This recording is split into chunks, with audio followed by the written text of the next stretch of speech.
If you just stop for a second and let the quiet actually settle in, you might realize something incredibly profound about being human. We carry these quiet longings with us. Human beings don't just live in the present. We're constantly walking through our days surrounded by invisible versions of ourselves. We carry around unfinished emotions, the distant echoes of old conversations, and these really delicate, unspoken desires. It's almost like sitting in a dim room just watching rain slowly trace paths down a window pane. The past is quite literally always there, right on the other side of the glass, just waiting for us to acknowledge it. Welcome to This Explainer. Today, we're diving into a deeply cinematic, really fascinating topic: how different cultures capture that persistence of the past and the silent weight of time. By looking at the incredibly rich emotional landscapes of the Turkish, English, and Lithuanian languages, we're going to see exactly how we frame our nostalgia, our grief, and our very deepest scars. Part 1. The geography of nostalgia. How we map our memories. Let's think about language for a second. It has this amazing ability to take time, which is a totally abstract, formless concept, and turn it into a physical location. Take the classic English expression, a trip down memory lane. It's such a beautifully evocative phrase, isn't it? It frames remembering as this gentle, voluntary journey. It immediately brings up the warmth and bittersweet nostalgia of mentally returning to beloved childhood locations, or maybe standing quietly on the platform of an old, familiar train station. It implies a conscious choice. You're basically packing a mental bag to visit the past for a little while, wrapped comfortably in the warm blanket of reflection. But then, contrast that warmth with a completely different framing. On one side, memory is a voluntary stroll, steeped in revisiting and warmth. But on the other, we say we are haunted by the past.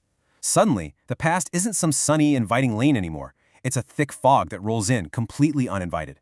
Memory stops being a place we choose to visit and becomes a ghost that visits us, often against our will. It perfectly captures the sheer, unyielding persistence of trauma and regret. Part 2. Ghosts and buried grounds, the weight of what remains.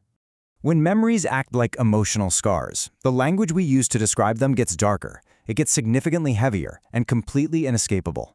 Take Turkish, for example. There's this profound expression, Akılından, çıkamamak. Literally translated, it means not leaving the mind. Try to really feel the psychological weight of that idea for a moment. Not leaving the mind.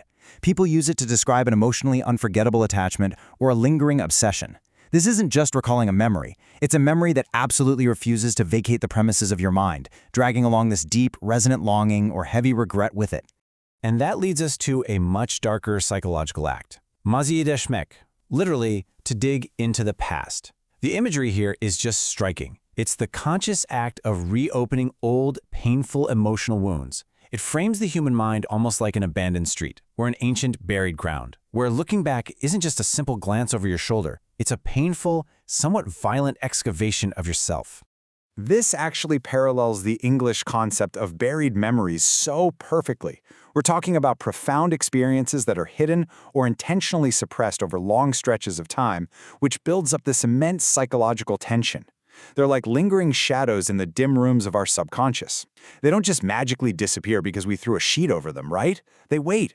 And when they finally break the surface, they reveal incredible emotional resonance. Which brings us to a single, staggeringly powerful Turkish word, unutulmaz, unforgettable.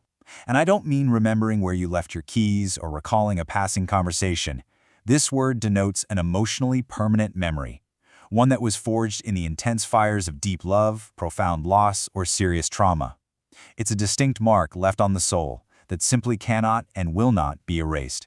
Part 3. The unfading scars. Memory as endurance. If English gives us ghosts and Turkish gives us heavy excavation, Lithuanian does something else entirely. It strips away the warmth of nostalgia and focuses strictly on raw, melancholic endurance. Listen to this beautiful, quiet phrase. Prisimimimai neišblesta. Memories do not fade. It reflects such a melancholic truth about the human condition. Strong emotional memories, they just stay alive. They endure over time. Think of them like the soft, fading lights in a quiet library long after everyone else has gone home. They just keep burning, softly, persistently, and without end. And sometimes, that incredible endurance can anchor us completely. You see this in the phrase gyventi praeitimi, literally, to live in the past. Psychologically, it's that profound state of remaining deeply emotionally attached to earlier experiences.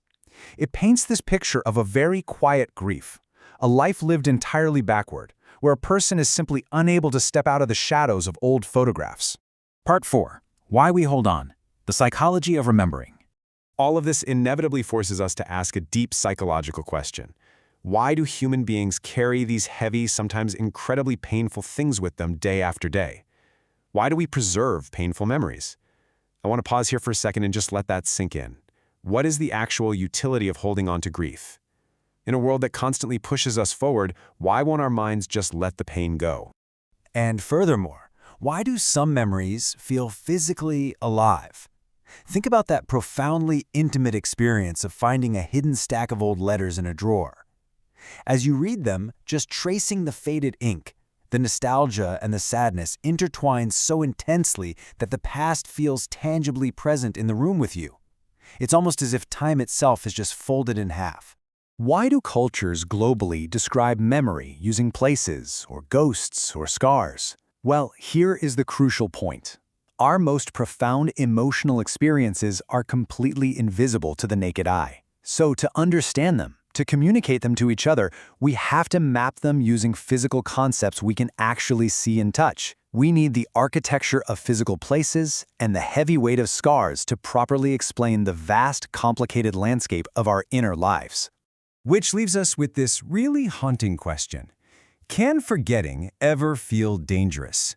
If our memories, even the really painful ones, map out exactly who we are, does losing them mean losing a vital piece of our identity? Sometimes we hold on to the pain simply because it's the absolute only proof we have that something beautiful once truly mattered. Part 5. Our Invisible Selves, the Languages of Time. It's endlessly fascinating to see how the architecture of our inner lives is constructed so differently, yet so universally across cultures. Looking back at these distinct brushstrokes, we really start to see a complete, breathtaking picture. Turkish frames memory with intense emotional weight and unresolved feeling. English leans heavily into the vivid imagery of haunting, physical revisiting, and inevitable psychological return. And Lithuanian brilliantly captures the sheer endurance, the deep melancholy, and the emotional continuity of a past that simply will not fade. Together, they beautifully describe the rich complexities of the human condition. And honestly, perhaps absolutely nothing sums up that human condition quite like this singular Lithuanian expression. Laikas neišblesta. Time does not heal everything. It is a profound statement of solemn realism. It acknowledges, with quiet, unflinching dignity, the permanent grief and the eternal weight that some emotional memories will forever carry. Every language carries its own unique way of remembering. So ask yourself, what language does your past speak to you in? Is it a place you eagerly visit, a heavy weight you carry, or a ghost looming in the fog? Our words are what keep our past alive. Thank you so much for joining me on this deeply reflective journey to understand the beautifully complex ways we hold on to time.